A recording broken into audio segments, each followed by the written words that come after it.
Hi, it's Fiestaro. Hello, collectives. Okay, so this is your love reading ngayong November? Ngayong December na paparating. Okay? So, yeah. Syempre, before tayo mag-start, kung hindi ka pa nakakapag-subscribe, please do subscribe and hit the notification bell para lagi po tayo maging updated sa mga mangyayari pa lang. Okay? And yes, don't forget na mag-follow sa atin pong FB page. And kung may tanong po pagdating sa private reading, you can message me sa akin pong FB page for more info. Okay? And yes, kung gusto nyo na mag-try sa aking friend na magpa-reading, ito po yung kanyang FB page. Search nyo lang. So, message nyo siya. Diba? Step by step. Okay, ito po ha. Oh, and yeah, don't forget na i-follow nyo na rin yung kanyang page, no? And, yeah, regarding sa ating bracelet, the all-in-one Evil Eye bracelet, available in red and black. Okay, so kung may tanong po pagdating dito, message lang po no sa atin pong FB page for more info. Okay, so Sophia Staro. Oh, yeah, I'm Sophia, di ba? Oo, siyempre, di ba? Okay. So let's start. Collectives, love read. Ano bang meron? Okay.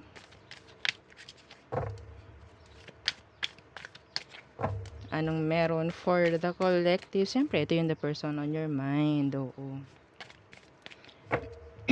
Pasensya na po ha sa boses ang aga. Oo. I have to. Oo, kailangan nating maaga. Meron tayong errands.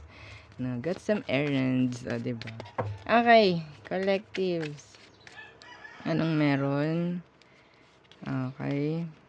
Fantasy. Oh. Daydreaming, imagining, and fantasize. Okay, kita nyo ba? Ang dilim kasi, yeah, it's so early. O, diba? Okay, so fantasy. Parang gusto ko pang bumunot ng isa pa. Ano bang meron dito sa fantasy na to? Ayoko mag-focus na lang sa fantasy. Diba? Ano pang meron for the collectives? Ay, okay. So, distance. Okay, distance, separation, space, and blockage. Okay, so dito sa dalawang to, ang mabubuo natin dyan ay parang may nagfa-fantasize, no? Kahit merong distansya, in general, okay? In general, merong nag-iisip, merong gumagawa ng kung ano-anong senaryo, ganyan. Alam nyo, nag-i-imagine, yan, mga ganyan, no? So, tingnan natin, ano bang meron? Okay, some of you may separation dito. Sabihin natin as simple as hindi kayo nag-uusap, or sabihin natin wala kayong relasyon, mga ganyan, no? So, tingnan natin. Ano bang meron talaga sa situation ninyo, mga collectives? Okay. Okay, isa pang shuffle. Okay. Oh, yeah, the lovers in reverse. Okay, so sabihin natin, in general, no connection. Okay, why the lovers in reverse? The fool. Ooh. Ooh. Okay, so I think may energy dito na parang sabihin nating someone wants to take risk, no? Wanting to take a risk pagdating sa sitwasyon. Okay? Ayokong sabihin kasi na, ay, pass mo to. Mga ganyan. No, malalaman natin mamaya sa iba pang mga cards na mabubuklat. So, pwedeng Gemini and Aries to. Okay? So, air sign and fire sign. Okay? So, tingnan natin. Situation is walang connection. Pero nandito yung parang ginugusto nyo yung isa't isa. Ginugusto. Tingnan natin. Ano bang meron sa person na to? Collectives. Anong meron sa kanya? This is intriguing, no? Okay. The Two of Cups in reverse. The Sun in reverse. Okay. Ay. Yeah, may distansya dito. The Eight of Cups. The Five of Swords. So, itong taong to, sabihin natin, emotionally, hindi niya ipinapakita kung anong meron pagdating sa'yo. Ha? And hindi siya ganun kaklaro or kalinaw pagdating sa sitwasyong meron kayo. I don't know if you're in a speaking mode. Speaking mode. Speaking era, 'di ba? Hindi ko alam kung nag-uusap kayo ng dalawa, no? I don't know. Yeah, maybe the Fool is here. Pero nandun yung distansya. Andoon, oo. Parang okay, may limit, may bakod, parang ganyan. Oops, hanggang dito lang kami. Pero yeah, parang nasa in speaking terms, yeah, 'di ba? May ganyan. Okay, tingnan natin. Ano ba talaga ang intensyon or emosyon niya pagdating sa'yo? Bakit hindi niya hindi niya magawang maging ah, open, no? So, that's why meron ditong nagfa-fantasize na lang, mga ganyan. So, tingnan natin, ano ba talaga ang feelings ng taong to sa'yo? Ay, sorry. Oh, the Knight of Wands. So, may paglalandi. Oo. Ay, shoot. Okay. Sabi na, oo. So, the Three of Swords is in the reverse. Sana wala tong kakonect. Collectives. Huli kayo, balbon. Oh, 'di ba? At ang taong to, sabihin natin, nilalandi ka. Nilalandi ka. Yes! Nilalandi ka. Ha? Kaya hindi niya magawa. The Lovers, the Two of Cups, both in reverse, hindi niya kaya na mag-offer sa'yo ng relasyon or ng connection. Ang labo nito. Ano to? MU. Oo, MU. Malabong ugnayan to. Ha? Malabong ugnayan to. Oo. Mga madam, mga sir. Ha? Okay? Meron ditong third party. Itong taong to malandi lang talaga. Malandi lang sadya. Okay? So, andito yung, okay, iti-take ko to, kinakausap naman ako, ine-entertain naman ako ni collective. So, why not choke not? O, diba? Yeah. And sasabihin ko sa inyo, this person is sad. Sad. Kaya siya ganyan. Naghahanap ng attention, naghahanap ng kung anong comfort. Kasi pwedeng, I don't know, if palaging available yung someone niya for them. So that's why they're always searching for someone na pwedeng mag-comfort or what, no, sa kanila. I'm sorry sa ganitong klaseng reading. Ang sakit sa ulo ng ganito. Okay. Take action kaya siya? Or sabihin natin, meron kaya siyang gawing maganda? You're just playing with you. Yeah, you're just playing. Playing the field. While nasa connection sila. Anong next action niya towards you in December? The Nine of Swords in reverse. The Ace of Wands. See? Oh! If you're always giving this person attention, magpapatuloy to. Yes, magpapatuloy to, collectives. Ha?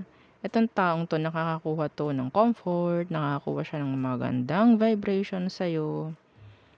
Kailangan nun. Okay? Kailangan niya yung ganoon to survive, kuno. Okay? Yung kanya pang araw-araw na pamumuhay. Lalo na yung iba sa inyo kung may ganito ka. Ay, perfect. Oo. Perfect. You're always available. Always present for them.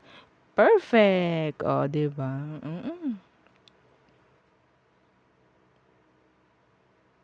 Some of you, hindi mo alam na meron tong someone, pero kawawa naman yung iba dito na alam. Kung hindi kayo marunong makipaglaro, ay kawawa ka dito. Dapat marunong ka rin makipaglaro, nakikipaglaro sa'yo eh. Laruin mo rin. Na, oo, huwag kang papatalo, laruin mo rin, di ba? So, napakaganda. Okay, advice. Etong taong to on and off, or sabihin nating mawala, andyan uli, para siyang ano, yung parang kung kailan ka niya kailangan, tsaka dun lang pupunta.